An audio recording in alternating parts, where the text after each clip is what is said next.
نحمده ونصلي على رسوله الكريم اما بعد فاعوذ بالله من الشیطان الرجیم بسم اللہ الرحمن الرحیم ربی اشرح لي صدری ويسر لي امری واحلل عقدۃ من لسانی يفقهوا قولی ربی زدنا علما وارزقنا فہما آمین یا رب العالمین۔ مجھے آپ کی توجہ کی ضرورت ہوگی۔ آپ نے تھوڑی دیر کے لیے، یہ مختصر سے زیادہ نہیں، سنڈے ہے، مرد گھر ہیں، بچے گھر ہوتے ہیں، ہمیں واپس بھی جانا ہے، مختصر سا بیان رکھوں گی انشاءاللہ تعالی، لیکن اس میں آپ کی توجہ چاہیے، ٹھیک ہے، تاکہ اگر میں کہیں آپ سے کوئی سوال کر سکوں تو انشاءاللہ تعالیٰ وہ آپ کو کبھی بھولے گا نہیں۔ اگر آپ کسی اور کو بھی آگے بتائیں گے تو یہ آپ کے لیے بہترین صدقہ جاریہ بن سکتا ہے۔ آیت الکرسی پہ ہم بات کرتے ہیں۔ آپ صلی اللہ علیہ وسلم اپنے صحابہ سے بیٹھ کے بات کیا کرتے تھے۔ کس طرح سے باتیں کیا کرتے تھے؟ ایک اچھے شفیق دوست کی طرح۔ اور دیکھیں، تبھی تو ہر صحابی کہتے ہیں، کسی بھی صحابی کی زندگی اٹھا کر دیکھ لیں، ان سے جب پوچھا جائے نا آپ صلی اللہ علیہ وسلم آپ سے کیسے تھے، وہ کہتے تھے کسی کے ساتھ بھی ایسے نہیں تھے جیسے میرے تھے۔ اب جا کے کسی دوسرے کو پوچھیں، وہ دوسرا کیا کہے گا؟ اللہ کے رسول کسی کے ساتھ بھی ایسے نہیں تھے جیسے میرے ساتھ۔ ہر ایک کو لگ رہا ہے کہ اللہ کے رسول صرف اسی سے ہی محبت کرتے ہیں، اور یہ محبت مختلف پہلوؤں کی صورت میں تھی۔ کبھی اللہ کے صبح کے ٹائم ان سب سے بیٹھ کے پوچھتے تھے آج کس نے کیا خواب دیکھا، آج کس نے کیا کہا، آج کس کو کون ملا۔ یہ خوبصورت انداز تھا لوگوں کو اپنے قریب کرنے کا اور پوچھنے کا۔ ایسے ہی ایک دفعہ آپ صلی اللہ علیہ وسلم نے ایک آدمی کو پوچھا کس نے کیا خواب دیکھا، تو کہتا اللہ کے رسول میں بتاؤں، میں نے رات ایک خواب دیکھا جو میں نے آج تک ایسا نہیں دیکھا۔ آپ صلی اللہ علیہ وسلم نے فرمایا پوچھئے، تو کہتے ہیں میں نے دیکھا آسمان سے گھی بھی ٹپک رہا ہے بارش کی طرح، اور شہد بھی ٹپک رہا ہے۔ بہت سے لوگ ہیں، کوئی اس کو زیادہ لے رہا ہے، کوئی اس کو کم لے رہا ہے، کوئی اس کو نہیں لے رہا، اور اتنے میں ہی اللہ کے رسول میری آنکھ کھل گئی۔ تو آپ صلی اللہ علیہ وسلم کے ساتھ حضرت ابو بکر بھی بیٹھے ہوئے تھے، تو حضرت ابو بکر رضی اللہ کہتے ہیں یا رسول اللہ صلی اللہ علیہ وسلم آپ پر میرے ماں باپ قربان، اگر آپ کہیں تو اس کی تعبیر میں بتاؤں۔ اللہ کے رسول تو آتی ہی تھی، لیکن دیکھیں یہ بھی محبت کا ایک انداز ہے نا، اور یہاں سے یہ بھی معلوم ہو رہا ہے علم سیکھنے والوں کے پاس علم تھا۔ وہ کہتے ہیں میں بتاؤں؟ آپ صلی اللہ علیہ وسلم نے فرمایا جی ابو بکر آپ بتائیں۔ تو حضرت ابو بکر رضی اللہ کیا کہتے ہیں؟ کہتے ہیں اے انسان، تو نے وہ جو آسمان دیکھا وہ اسلام تھا، وہ جو گھی اور شہد ٹپک رہا تھا وہ تعلیمات قرآن تھی، اور وہ جو تو نے دیکھا کہ کچھ لوگ زیادہ لے رہے ہیں کچھ لوگ کم لے رہے ہیں، تو یاد رکھ اس قرآن کی تعلیمات کو کچھ زیادہ لیتے ہیں کچھ کم لیتے ہیں، کچھ لپیں بھر بھر کے تو نے کہا لے کے جا رہے تھے اور کچھ جا ہی نہیں رہے تھے لے کے کچھ، تو وہ اسلام تھا۔ تو دیکھیں یہ آسمان سے وحی اتری ہوئی ہے، قرآن آسمان سے آیا ہے، کیونکہ روح بھی آسمان سے آئی ہے۔ ہمارا جسم مٹی سے بنا ہے، اس کی خوراک بھی اللہ نے مٹی سے پیدا کی ہوئی ہے، نباتات مٹی سے ہیں، لیکن روح کی خوراک آسمان سے آئی ہے۔ اس لیے اس کو لپو لپ لینے والے بن جائیں، کیونکہ مجھے لگتا ہے ہم زندگی کا جتنا وقت گزار کے آ چکے ہیں، اب 40-50 تو ہمارے گزر کے 50 کی لسٹ میں تو ہم ہیں۔ تو آپ صلی اللہ علیہ وسلم کی اس حدیث کو ہمیشہ یاد رکھیے گا، میری امت 60 سے 70 کے درمیان ہوگی۔ میری عمر یعنی امت کی جو عمر ہے وہ کیا ہوگی؟ 60 سے 70 کے درمیان۔ اب آپ سوچیں گے یہاں تو ماشاءاللہ 80 ہے 85 ہے 90 تک بھی لوگ پھر رہے ہیں، لیکن وہ عمر نہیں ہے، وہ ناقص العمر ہے، وہ عمر نہیں ہے جس عمر میں اب ہم جو کچھ کر رہے ہیں، وہ ایک ریٹائرڈ عمر ہے، وہ بستر کی عمر ہو جاتی ہے، اس کے علاوہ وہ عمر کچھ بھی نہیں ہے۔ نیند کم ہو گئی، کھانا پینا کم ہو گیا، عبادت کم ہو گئی، دیکھنا کم ہو گیا، صلاحیتیں کم ہو گئی، کچھ بھی نہیں رہا۔ یعنی اصل جو آپ جس عمر کا فائدہ اٹھاتے ہیں وہ کیا ہے؟ 60 سے 70، 50 تک آپ بالکل بہترین ہے، اللہ تعالیٰ ہمیں رکھے، جتنا ہمارا وقت ہے اللہ میں عافیت کا وقت دے، لیکن آپ دیکھیں کہ اس کے بعد ہی عمر نہیں ہے۔ اور اب اگر ہم 50 کی لسٹ میں بھی ہیں اس وقت، مجھے اور آپ کو خود معلوم ہے اپنے لیے، تو مجھے بتائیں اب آگے کی زندگی میں کیا کرنا ہے؟ ہم پچھلے میں ہم کتنا کر کے آ چکے ہیں، اور اگر پچھلے میں ہماری بہت کمیاں ہیں تو دیکھیں اب یہ آگے کے لیے کچھ کمیوں کو پورا کر لیا جائے۔ اگر آج سے ہم اس چیز کو سوچیں کہ ہم نے دین کے ساتھ اور اپنے رب کے ساتھ جڑنا ہے تو ایک دن بھی کافی ہوگا۔ کیسے کافی ہوگا؟ اس صحابی رسول کی طرح، دور سے ایک آدمی یہ چلاتا ہوا آ رہا تھا، وہ صحابی بن گیا، آپ صلی اللہ علیہ وسلم کو دیکھ لیا انہوں نے، اور وہ دور سے کہتا ہے یا محمدہ یا محمدہ، دور سے حضرت عمر کہتے ہیں ہم سب کے سب صحابی کھڑے ہو گئے، یقیناً یہ حملہ کرنے کے لیے آ رہا ہے، کیونکہ یہ یہاں کا انسان نہیں، کہیں دور سے سفر کر کے آیا ہے۔ تو کہتے ہیں جیسے ہی ہم اپنی تلواریں سونت کے سامنے کھڑے ہوئے، آپ صلی اللہ علیہ وسلم نے فرمایا مجھے آگے ہونے دو۔ بھائی میرا نام لے رہا ہے، لیڈر ایسے ہوتے ہیں نا۔ میں کہا مجھے سامنے آنے دو۔ آپ صلی اللہ علیہ وسلم سامنے آئے۔ اس نے کہا تم میں سے محمد کون ہے؟ آپ نے فرمایا انا محمد، میں محمد ہوں۔ تو وہ کہتا ہے مجھے کلمہ پڑھا دیں، میں آپ کا کلمہ پڑھنے کے لیے آیا ہوں۔ آپ صلی اللہ علیہ وسلم نے فرمایا تم شہادت دیتے ہو میں اللہ کا رسول ہوں، اللہ ایک ہے، اس کے سوا عبادت کے لائق نہیں۔ ابھی وہ یہ شہادت دے ہی رہا ہے، جیسے اس کی شہادت پوری ہوئی، احادیث میں آتا ہے حضرت عمر کہتے ہیں اس کی اونٹنی کا پاؤں پسلا ہے، جگہ کچھ اونچی نیچے ٹیلا ہوگا، وہ گرا، اور وہ گرا بھی کس چیز کے اوپر؟ لوہے کی ایک کانت تھی جس پر رسیاں باندھ کے جانور کو باندھا جاتا ہے، اس کا سر اس کے اوپر لگا، اور حدیث میں آتا ہے اس کی کن پٹی پہ لگا اور وہ وہیں پر ہی فوت ہو گیا۔ اب آپ صلی اللہ علیہ وسلم نے، اس کی کچھ جان باقی تھی، سانس باقی تھی ان صحابی کے، حدیث میں آتا ہے آپ صلی اللہ علیہ وسلم نے اس کا سر پکڑا، نیچے بیٹھ کے اپنی فیمر پر، اس پر ران پہ اس کا سر رکھ لیا، اس کو پیار سے اس کا چہرہ اپنے ہاتھ میں لے لیا، اور وہ شخص کچھ ایسے کر رہا تھا جیسے کچھ چیز کھا رہی ہوتا ہے، کوئی چیز کھائی جا رہی ہے۔ آپ صلی اللہ علیہ وسلم نے اپنے صحابیوں سے کہا اے میرے صحابیوں، یہ بہت دور سے آیا تھا، یہ سفر کر کے آیا تھا، یہ بھوکا بھی تھا، یہ پیاسا بھی تھا، جیسے ہی یہ مجھ پر ایمان لے کر آیا اللہ تعالیٰ اس کو جنت کے پھل کھلا رہا۔ اس نے کوئی عمل کیا؟ ابھی اس نے کوئی عمل نہیں کیا، ابھی یہ وہ باتیں لے کر نہیں نکلا جو سیکھنے آیا تھا، لیکن اسے تصدیق کر لی کہ مجھے یہ کرنا ہے۔ جیسے ہی اس نے یہ تصدیق کی ہے، اپنا وقت اللہ اور اس کے رسول کو دیا ہے، آپ دیکھیں اسی وقت اس کی جان چلی گئی ہے، اور اللہ نے اس کا درجہ بھی کون سا بنا دیا۔ تو اس طرح آپ صلی اللہ علیہ وسلم کتاب کے ذریعے لوگوں سے سوال بھی کیا کرتے تھے۔ آپ صلی اللہ علیہ وسلم نے کعب رضی اللہ سے کہا، ابن کعب اکثر آپ صلی اللہ علیہ وسلم ان سے قرآن بھی سنا کرتے تھے، آپ نے کہا مجھے بتاؤ اللہ کی کتاب میں سب سے اعظم، سب سے عظیم آیت کون سی ہے؟ اور وہ کہتے ہیں اللہ اور اس کا رسول ہی جانتے ہیں۔ آپ صلی اللہ علیہ وسلم نے پھر کہا مجھے بتاؤ اللہ کی کتاب میں سب سے عظیم اور اعظم آیت کون سی ہے؟ کعب رضی اللہ کہتے ہیں اللہ اور اس کا رسول ہی جانتے ہیں۔ پھر فرماتے ہیں مجھے بتاؤ، ابو منذر ان کی کنیت تھی، ویسے وہ کعب رضی اللہ تھے، مجھے بتاؤ اللہ کی کتاب میں سب سے زیادہ عظمت والی آیت کون سی ہے؟ تو کہتے ہیں تیسری بار پوچھنے پر میں نے کہا یا رسول اللہ صلی اللہ علیہ وسلم آیت الکرسی۔ آپ صلی اللہ علیہ وسلم نے میرے سینے پہ ہاتھ مارا اور مجھے کہتے ہیں اے ابو منذر تجھے تیرا علم مبارک ہو، تو نے خوب بات کی۔ تو اللہ کی کتاب کے اندر سب سے عظمت والی آیت، آپ صلی اللہ علیہ وسلم نے فرمایا ہر چیز کی کوئی کوہان ہوتی ہے۔ کوہان کیا؟ اس کی چوٹی، اس کی شناخت، اس کی بڑھائی ہر چیز کی ہوتی ہے۔ آپ نے فرمایا قرآن کی کوہان سورہ بقرہ ہے، کوہان ہے یہ اس کی، ٹھیک ہے؟ اور آیتوں کی سردار، ٹھیک ہے، آیتیں قرآن میں کتنی آیتیں ہیں؟ 6666۔ کتنی بنی؟ ٹیٹرا 6، 6666۔ یہ ہیں آیتیں، کتنی عظیم آیتیں، وہ کتنی زیادہ آیتیں ہیں۔ ان سب آیتوں کی سردار کون ہے؟ آپ سے فرمایا آیت الکرسی۔ اور ساتھ ہی آپ صلی اللہ علیہ وسلم نے اس کی خوبصورت خوشخبری کیا دی، آپ نے فرمایا آیت الکرسی کے اندر اس میں اعظم ہے۔ لوگ ڈھونڈتے تھے، پہلی امتوں میں کوئی شاذ و نادر انسان ہوتا تھا جس کے پاس اس میں اعظم ہوتے تھے۔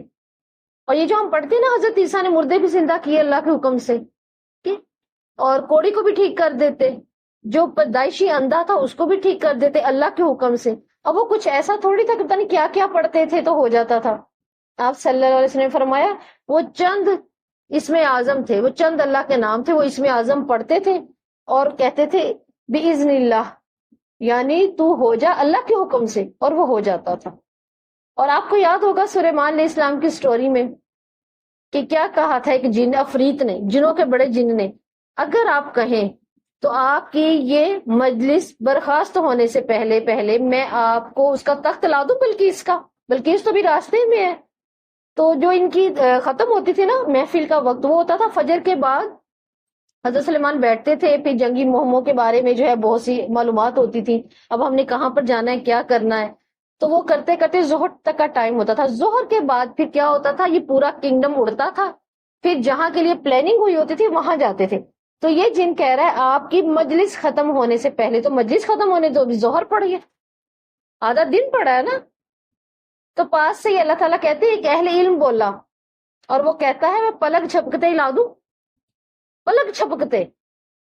آپ سوچیے اللہ تعالیٰ نے اپنی مخلوق کو کیسا کیسا علم دیا ہوا ہے.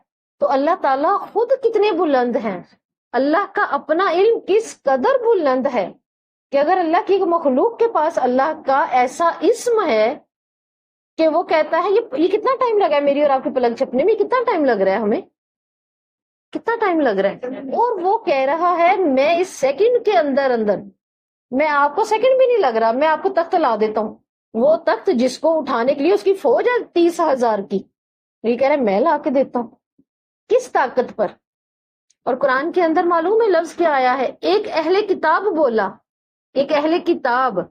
تو اہل کتاب وہ ہوتا ہے جس کے پاس اللہ کی کتاب ہوتی ہے. اس وقت میں اور آپ اہل کتاب ہیں، مجھے اور آپ کو اپنی طاقت کا ہی اندازہ نہیں ہے، ہم نے خود کو ردی کر لیا، ہمیں معلوم ہی نہیں ہم اہل کتاب ہے اور ہمارے پاس اتنی بڑی طاقت ہے. اور وہ کون سی طاقت ہے، اسم اعظم. آپ صلی اللہ علیہ وسلم نے فرمایا آیت الکرسی میں اسم اعظم ہے، اور اسم اعظم سے کی گئی دعا کبھی رد نہیں ہوتی. تو اس سے یہ بھی معلوم ہوا جہاں یہ آیتوں کی سردار قیامت کے دن بن کے آئے گی سامنے، وہاں پر یہ دنیا میں ہماری دعاؤں کی قبولیت کا ذریعہ ہے. اگر کسی کو لگتا ہے میری دعائیں قبول نہیں ہوتی، وہ آیت الکرسی پڑھے، اللہ اس کی کیسے دعا نہیں قبول کریں گے. کائنات کی تمام زبانیں مل کر بھی اس سچی زبان کا مقابلہ نہیں کر سکتے جو محمد صلی اللہ علیہ وسلم کی تھی. دنیا میں جتنی بھی سچی زبانیں گزر چکی ہیں، لیکن اس زبان کا کوئی بھی مقابلہ نہیں کر سکتا. اور آپ صلی اللہ علیہ وسلم کی زبان کے الفاظ ہیں کہ اس سے دعائیں قبول ہوتی ہیں. تو پھر آج سے آیت الکرسی بھی پڑھیں اپنی دعا قبول کروانے کے لیے. کیوں؟ یہ توحید ہے، یہ شمشیر ہے بہت بڑی توحید کی، یہ تلوار ہے، یہ شرک کی جڑ کاٹتی ہے. اور یہ واحد آیت ہے جس کے اندر 18 دفعہ اللہ کا نام آیا ہے پورے قرآن میں. 18 دفعہ اس آیت کے اندر اللہ رب العزت کا نام آیا ہے. کیسے آیا ہے؟ اللہ لا الہ الا هو الحج، حج قیوم، لا تاخذہ، اس کو، کس کو؟ اللہ کو، ہے نا. تاخذہ آگے، ولا سنۃ ولا نوم، ٹھیک ہے. پھر کیا آتا ہے بولیے، لہو. یہ لہو کون ہے؟ اللہ ہے. لہو السماوات والارض. آگے آپ بولیے، من ذا الذی یشفع، کون کرے گا اللہ کے پاس سفارش. پھر کیا ہے؟ الا باذنی، یعلم ما بین، یعلم، یہ یعلم کون ہے؟ یعلم ما بین ایدیہم وما خلفہم ولا یحیطون بشیء من علمی. یہ علمی ہی کون ہے؟ اس کا، اللہ کا علم. پھر کیا آتا ہے؟ ولا یعودو ولا کرسیہ، کرسیہ، یہ کس کی کرسی ہے؟ کرسیہ، یہ ضمیر کس کی ہے؟ اللہ کی طرف جا رہی ہے. ولا یعودہ، حفاظت اس کی، ٹھیک ہے. علی کون ہے؟ عظیم. 18 دفعہ ہے نا، کتنی پیاری ہے نا. اسی آیت کے اندر دیکھیں 18 دفعہ اللہ رب العزت کا نام آ رہا ہے. ایسا ہو سکتا ہے میری اور آپ کی دعا رد ہو؟ نہیں ہوگی. اور اس کے اندر تو میں نے بتایا نا کہ شرک کی تو جڑ ہی اللہ نے کاٹ دی ہے. اس کا مطلب یہاں پہ آ کے انسان جب اس کو پڑھنے کے بعد دعا کرتا ہے تو اللہ تعالیٰ جان جاتے ہیں صرف میری غلام ہے، اس نے اپنا آپ مجھے سپرد کر دیا، اس نے اپنا آپ میرے حوالے کر دیا. تو جو اللہ کے حوالے کرتا ہے کہ اللہ اس کو بے سہارا چھوڑتے، کہ اللہ اس کے جواب کا جواب نہیں دیں گے. ابو ذر غفاری کو آپ صلی اللہ علیہ وسلم علم سکھا رہے تھے، تو ابو ذر غفاری کہتے ہیں یا رسول اللہ صلی اللہ علیہ وسلم یہ کرسی کیا ہے، اللہ کی کرسی کیا ہے؟ تو آپ صلی اللہ علیہ وسلم نے فرمایا اے ابو ذر، اگر میں تجھے 2 رنگ دوں، رنگ 2 چھلے دوں اور وہ تمہیں صحرا میں پھینک دے، تو اللہ کی کرسی کی مثال یہ ہے کہ وہ 2 چھلے جو تو صحرا میں پھینکے گا وہ زمین آسمان ہے، اور صحرا اللہ کی کرسی ہے. یہ صرف ہمارے دماغوں کو سمجھانے کے لیے. یہ چھلوں کی کوئی اہمیت ہے ایک بڑے سے صحرا میں؟ کوئی اہمیت نہیں ہے ان دو چھلوں کی. یہ ہے زمین آسمان.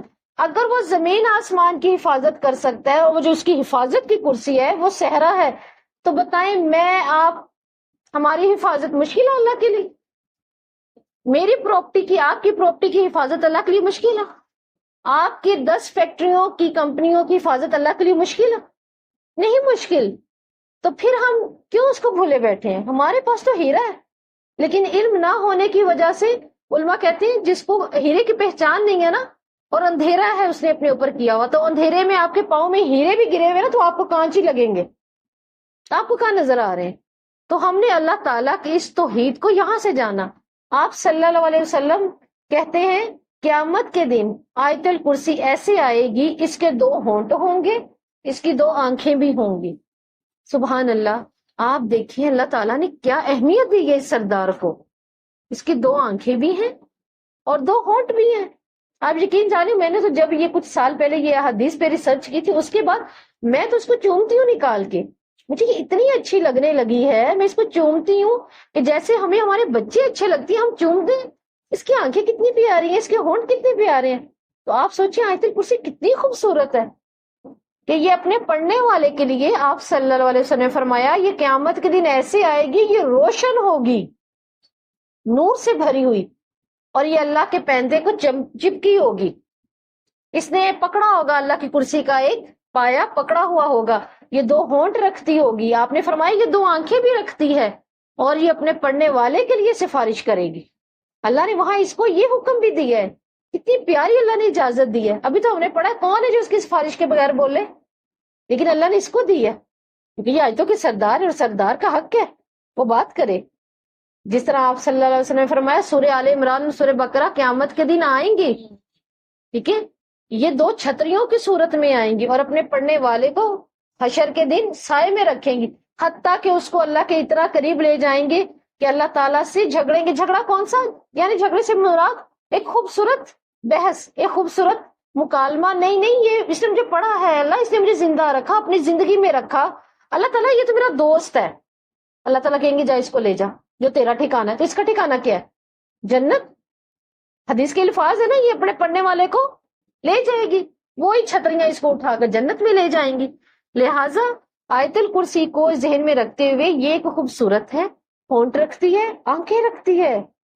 تو کل کو جب یہ مجھے دیکھے گی میں اس کو دیکھوں گی، کتنا پیارا رشتہ ہے. آپ صلی اللہ علیہ وسلم نے فرمایا، اللہ تعالیٰ فرماتے ہیں میں آیت الکرسی پہ ہمیشگی اس کو دیتا ہوں جس کا میرے دل اپنے لیے چننا ہوتا ہے. اب ہمیشگی کر لیں، اگر جہاں کہیں کمی لگ رہی ہے نا زندگی میں، اب اس کو تھام لیں انشاءاللہ تعالی. آج کے دن کے بعد سوچ لیں میں نے اپنی زندگی میں جو فرض نمازوں میں پڑھنی ہے نا، میں نے اس کے علاوہ کتنی پڑھنی ہے. دیکھیں میری اور آپ کی فرض نمازوں میں ہوتی ہے، یا پھر ہم رات کو سوتے ہوئے پڑھ رہے ہوتے، یاد آ گیا ہم ڈرائیونگ پہ نکلے ہیں تو بالکل رات کو سوتے ہوئے پڑھتے ہیں، ہمیں نہیں یاد ہوتا. ہم اس کو اپنی دعا کے لیے پڑھ لیں. سبزی بنا رہے ہیں، کام کر رہے ہیں، بچوں کو چھوڑنے جا رہے ہیں، آپ گھر میں کچھ بھی کر رہی ہیں، کیا ساتھ ساتھ آیت الکرسی پڑھتی جائے. ایک تو ایک حرف پہ 10 نیکی. اللہ کی کتاب سفارشی الگ بن گئی، قیامت کے دن آپ کو دیکھنے والی یہ الگ بن گئی، اور آپ کی دعائیں اس وقت قبول ہو رہی ہیں. کسی کو ضرورت ہی نہیں پڑی ہمیں کسی کو کچھ کہنے کی. آپ مجھے کہیں گے نا آپ دعا کریں، آپ کے پاس گارنٹی ہے کہ میری ہی دعائیں قبول ہوتی ہیں؟ میرے پاس گارنٹی ہے آپ ہی کی قبول ہوتی ہیں، لیکن ہمارے پاس یہ گارنٹی ہے کہ اس کو پڑھنے کے بعد، کیونکہ محمد صلی اللہ علیہ وسلم نے کہا تھا دعا قبول ہوتی ہے، تو وہ ہوتی ہے. تو پھر وہ ہوتی ہے، ٹھیک ہے نا. اللہ ہماری زبانوں میں اتنا اثر ڈالے کہ جب ہم ایک دوسرے کو کہتے ہیں تو ہم ایک دوسرے کے حق میں جو کہیں اللہ اس کو قبول کرے انشاءاللہ. اللہ ہماری زبانوں میں بھی اتنا اثر ڈال دے. لیکن دیکھیں کہ اس کو پڑھنے کا اپنا معمول بنا لیں. کیوں؟ اللہ تعالیٰ فرماتے ہیں میں جس کو اس پر ہمیشگی دیتا ہوں، اور میں کس کو دیتا ہوں؟ جس کا دل میں نے اپنے لیے چننا ہے، جس کی زبان کو میں نے شکر گزار بنانا ہو، میں اس کو اس پر ہمیشگی دیتا ہوں. اور ایک حدیث میں آپ صلی اللہ علیہ وسلم نے فرمایا، اللہ تعالیٰ فرماتے ہیں جس کو اس پر ہمیشگی ہو جائے، جس کی زبان کا ذکر یا آیت الکرسی بن جائے، میں اس کو نبیوں کا ساجر دیتا ہوں. سبحان اللہ. نبیوں کا سا مجھے اور آپ کو لگے گا نبی کا اجر تو بہت بلند ہے، لیکن اگر اللہ تعالیٰ نے کہہ دیا تو ایسا ہوگا، کیونکہ ہمارا یقین ہے اس بات پر ایک دفعہ آپ صلی اللہ علیہ وسلم نے نور کے ممبروں کا ذکر کیا، اپنے صحابہ میں کھڑے ہو کے کہتے ہیں اللہ نے جنت میں مشرق کی طرف اپنی کرسی کے، اپنے تخت کے ساتھ مشرق کی طرف نور کے ممبر بنائے ہیں کچھ. تو ایک صحابی رسول کہتے ہیں یا رسول اللہ اتنے پیارے ممبر، یہ تو صرف نبیوں کے شہیدوں کے ہی ہوں گے بس. آپ صلی اللہ علیہ وسلم کہتے ہیں نہیں اے میرے صحابی، یہ ہر اس بندے کے لیے جو اللہ اور اس کے رسول پر ایمان رکھتا، یہ ہر اس بندے کے لیے. اللہ مجھے بھی دے اور آپ کو بھی دے، اللہ ہماری اولادوں کو بھی وہی ممبر عطا کرے، ہمارا ایمان مرتے دم تک اللہ تعالیٰ اس ایمان کو نہ بدلے، یہ ایسا ہی تازہ رہے.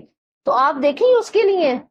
تو اس کا مطلب جس کو آیت الکرسی پر ہمیشگی ہو گئی اس کو نبیوں کا ساجر ملتا ہے.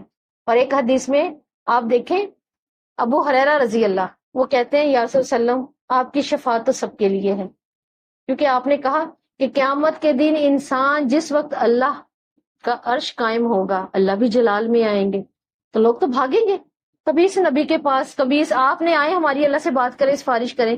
حدیث بہت لمبی ہے، آپ سب کے علم میں ہوگی کہ کہاں انسان جو ہے وہ آدم سے شروع ہوں گے، کہتے کہتے آدم آگے بات کر دیں گے، وہ آگے بھیج دیں گے، کہاں نوح سے لیتے لیتے بات حضرت عیسیٰ تک آ جائے گی، کیونکہ سب سے قریب آپ صلی اللہ علیہ وسلم حضرت عیسیٰ کا زمانہ ہے نا، 500 سال کا بس قریب قریب ہے. لوگ عیسیٰ کے پاس آنی ہے. ہر نبی کی ایک ہی بات ہے، ہر کوئی اپنا ہی بتائے گا، میں نہیں بات کر سکتا. ہاں تم آخری الزماں کے پاس چلے جاؤ. حضرت عیسیٰ بھی یہی بات کریں گے. اور پھر کیا ہوگا، یہ سب کے سب ہم وہاں سے بھاگیں گے اور ہم سب بھاگتے ہوئے آپ صلی اللہ علیہ وسلم کے پاس آئیں گے. صحابہ کہتے ہیں یا رسول اللہ صلی اللہ علیہ وسلم آپ کہاں ہوں گے؟ دیکھیں یہ بات قابل غور ہے نا، سن کے خوف آتا ہے. مطلب اب کہاں، ہم کہاں ڈھونڈے حشر؟ تو پھر کوئی چھوٹی بات تو نہیں ہے. ہم تو بڑے آسانی سے کہہ دیتے نا حشر، قیامت کا دن، لیکن وہ کیسا دن ہے، اللہ اکبر کبیرہ، اللہ ہمیں اس دن کی سختیوں سے بچائے. کسی کو ڈھونڈنا آسان ہے؟ صحابہ کہتے ہیں اللہ کے رسول آپ کہاں ہوں گے؟ آپ سے نے فرمایا میں 3 جگہوں پر ہوں گا، تم نے ان تینوں میں سے مجھے 3 پہ ڈھونڈنا ہے. یہ جو ہم سن رہے ہیں نا ہمیں یہی کرنا ہے، کیونکہ یہی بات اللہ کے رسول صحابہ سے کہی تھی. یہی بات دیکھیں میں آپ سے کہہ رہی ہوں، آپ آگے کہیں گے، ہماری اولادیں آگے کہیں گی، تو جو ہم نے سنا ہم نے وہی تعلیمات آگے لے کے جانی ہے. آپ سے نے فرمایا یا تو میں تمہیں حوض پہ ملوں گا، حوض پر آ جانا. اللہ تعالیٰ ہمیں حوض نصیب کرے، حوض کا پانی نصیب کرے، ہے نا. فرمایا یا تو پھر میں میزان کے پاس کھڑا ہوا ہوں گا. میزان دیکھ چھوٹی چیز تو نہیں ہے نا، اس کا تو قائم ہونے کا سوچ کے ڈر لگتا ہے. فرمایا یا پھر میں میزان کے پاس کھڑا ہوں گا. تیسری دفعہ آپ صلی اللہ علیہ وسلم نے کہا یا پھر میں پل صراط کے پاس ہوں گا. وہاں پہ بھی کھڑے کیا کر رہے ہوں؟ اللہ میری امت کو بچا لے، اس لیے کھڑے ہونا ہے، اور کیا دیکھنے کھڑے ہونا ہے. تو جیسے ہی سب کے سب لوگ بھاگیں گے اور جا کے آپ صلی اللہ علیہ وسلم کے پاس جائیں گے اور کہیں گے یا رسول اللہ علیہ وسلم آج اللہ سے سفارش کرو، اللہ سے بات کریں. اور آپ صلی اللہ علیہ وسلم کا حدیث میں آتا ہے، آپ سے نے فرمایا یہی میرا مقام ہے، یہی میرا مقام ہے. کون سا؟ جو سورہ بنی اسرائیل میں اللہ تعالیٰ کہتے ہیں اے نبی میں تمہیں لا کے مقام محمود پہ کھڑا کر دوں. وہ کسی نبی کو نہیں ملا. جنت میں ایک ایسا مقام بھی ہے، اس کا نام ہے محمود، تعریف کیا ہوا مقام، تعریف کے لائق مقام. اس کا مطلب یہ ہے. اور ساتھ ہی آتا نا ان قریب ہم ہی تمہیں لا کے وہیں کھڑا کر دیں گے. آپ صلی اللہ علیہ وسلم فرمائیں گے یہی میرا مقام تھا کہ تم سب میرے پاس آتے، مجھے کہتے. اور یہی کہنے کے بعد آپ صلی اللہ علیہ وسلم نے فرمایا میں مقام محمود پہ جاؤں گا اور پھر میں سجدے میں چلا جاؤں. دیکھیں آپ صلی اللہ علیہ وسلم نے اتنی بات کرنے کے بعد جو بات کی وہ ایگزٹ کیا بات ہے. آپ نے صحابہ کو دنیا میں جو بات کی وہ کہا پھر اللہ تعالیٰ ہی مجھ پہ الہام کریں گے، وہ تعریف جو میں اللہ کی کروں گا وہ میں یہاں نہیں کر سکتا، وہ میرے پاس یہاں نہیں ہے. حالانکہ کتنی تعریف کر کے جا چکے ہیں خوبصورت، لیکن کہا وہ مجھے نہیں معلوم، وہ وہیں پر اللہ مجھ پر الہام کرے گا اور میں پھر بولوں گا، میں اللہ کی ایسی تعریف کروں گا. اللہ تعالیٰ فرمائیں گے آپ اپنا سر اٹھائیں، مانگیے محمد ہم اسے کیا مانگتے ہیں، مجھے آپ کا مانگنا پسند ہے، آپ اسی لائق ہے کہ آپ مانگے اور میں اسی لائق ہوں کہ میں دوں، کیونکہ آپ مانگنے والے اور میں دینے والا ہوں. تو وہاں پر دیکھیں یہ کتنی پیاری سفارش ہے کہ جس کے حق میں آئے گی. تو ابو ہریرہ کہتے ہیں یا رسول اللہ وسلم وہ خوش نصیب، وہ سعادت مند کون ہے جن کی سفارش آپ کی ہوگی؟ تو آپ نے فرمایا اہل توحید، اہل توحید ہوں گے. اور ساری کتاب کی توحید جمع ہو کے آپ کی آیت الکرسی میں ہے. ساری کی ساری توحید اس میں آ چکی ہے. لہٰذا آیت الکرسی کو چلتے پھرتے پڑھیں. نہیں پڑھ سکتے فون پہ لگا دیں. نیٹ پہ ہوتا ہے نا 100 دفعہ ہوتی ہے، 10 ٹائمز 100 ٹائمز لگا دیں اس پہ. سن تو رہے ہیں نا آپ کے خون میں تو اتر رہی ہے، آپ کے کانوں سے تو اتر رہی ہے، آپ کے نہیں آپ کے گھر کے ہر شخص کے، حتیٰ کہ آپ کے گھر آنے والی کوئی چڑیا مکڑی وہ بھی تو سن رہی ہے. تو آپ اس کو کثرت سے پڑھیں. اب دیکھیں یہی ابو ہریرہ صرف مسلمانوں کا اس پر مسلمانوں کا یقین نہیں ہے، کافروں کا بھی ہے. کافروں کا کیسے ہے؟ حدیث کے ذریعے پتا چلے گا. ابو ہریرہ کہتے ہیں آپ صلی اللہ علیہ وسلم نے مجھے فطرانے کے مال پر کھڑا کیا. فطرانے کا مال لوگ لاتے رہتے، جمع ہوتا رہتا مسجد نبوی کی ایک سائڈ پر. تو مسجد کے اندر یہ کہتے ہیں کہ فطرانے کے مال پہ میری ڈیوٹی تھی، کہ مطلب میں نے اس کو جمع کیا کرنا ہے، میں نے اس کی حفاظت کرنی ہے. کہتے ہیں میں نے ایک دفعہ رات کو دیکھا ایک آدمی آیا، اسے چھوٹا سا نقب لگایا، سوراخ کیا اور لینا شروع کر دیا. میں نے جا کے پکڑ لیا. میں نے کہا تجھے تو نہیں میں چھوڑوں گا، چل اللہ کے رسول کے پاس. کہتے نہیں مجھے چھوڑ دو، رویا دھویا، بچے ہیں میں مجبور ہوں. ابو ہریرہ کہتے ہیں میں نے چھوڑ دیا. میں نے صبح آ کے آپ صلی اللہ علیہ وسلم سے بات کی، یا رسول اللہ رات اس طرح چور آیا تھا. تو آپ صلی اللہ علیہ وسلم مسکرا دیے، کہتے ہیں اچھا. تو کہتے ہیں میں پھر رات میں بیٹھا ہوا، ایک دم میں نے دیکھا پھر آ گیا، پھر چوری کر رہا ہے. پھر اسی طرح رویا دھویا چلا گیا. میں نے آگے صبح بتایا، آپ صلی اللہ علیہ وسلم نے کہا اچھا پھر آ جائے گا. کہتے ہیں تیسرے دن پھر آیا، پھر نقب لگا کے بھر رہا ہے اور سارا مال نکال رہا ہے. کہہ رہے میں نے ہاتھ پکڑا. جب میں نے اس کا ہاتھ پکڑا تو ابو ہریرہ کہتے ہیں اس کی 3 انگلیاں تھیں اور ایسے تھی جیسے یہ ڈوگز وغیرہ کی ہوتی ہیں، کتوں کی نا، کالی اور بالوں سے بھری ہوئی. ابو ہریرہ کہتے ہیں میں نے ہاتھ پکڑا، میں نے کہا تو انسان تو ہے نہیں. یہ تو مجھے سمجھ آ گئی. تو خبیث اب تو تجھے میں لے کے چلوں گا اللہ کے رسول کے پاس. اور آپ کو پتا ہے رسول سے تو پھر یہ نبوت جان جاتی تھی. اب کیا ہوا؟ کہتے ہیں مجھے وہاں نہ لے کر جانا، اگر تو مجھے چھوڑ دے، میں واقعی جن ہوں، میں شیطان ہوں، اگر تو مجھے چھوڑ دے تو میں تجھے ایک ایسی چیز بتا کے جاؤں گا، ایک ایسا تحفہ بتا کے جاؤں گا، ہم میں سے کوئی بھی تجھے، تیرے مال کو، تیری اولاد کو، تیری زندگی کو نقصان نہیں پہنچا سکتا. تو اگر ہم سے بچنا چاہتا ہوں. ابو ہریرہ کہتے ہیں بتا، پھر ہی چھوڑوں گا ورنہ لے جاؤں گا ابھی اللہ کے رسول کے پاس. کہتے ہیں اللہ کی کتاب کے اندر ایک ایسی آیت ہے، اس کا نام ہے آیت الکرسی، اور اس نے پڑھی ہے. حدیث میں آتا ہے اس نے لفظ بولے ہیں اللہ لا الہ الا هو الحی القیوم. یہ پڑھ لو ساری، تم ہم سے محفوظ. ابو ہریرہ کہتے ہیں غائب. میں نے پڑھ لی. صبح کے ٹائم میں آ رہا، دور سے اللہ کے رسول دیکھ کر مجھے مسکرائے اور مجھے کہتے ہیں اے ابو ہریرہ تیرے قیدی کا کیا بنا؟ اللہ کے رسول کہتے ہیں میں جب یہ بات کی تو ابو ہریرہ کہتے ہیں یا رسول اللہ وسلم آیا تھا رات کو، اس نے مجھے یہ ساری باتیں بتائیں اور اللہ کے رسول مجھے آیت الکرسی بتا کر گیا ہے. تو آپ صلی اللہ علیہ وسلم نے فرمایا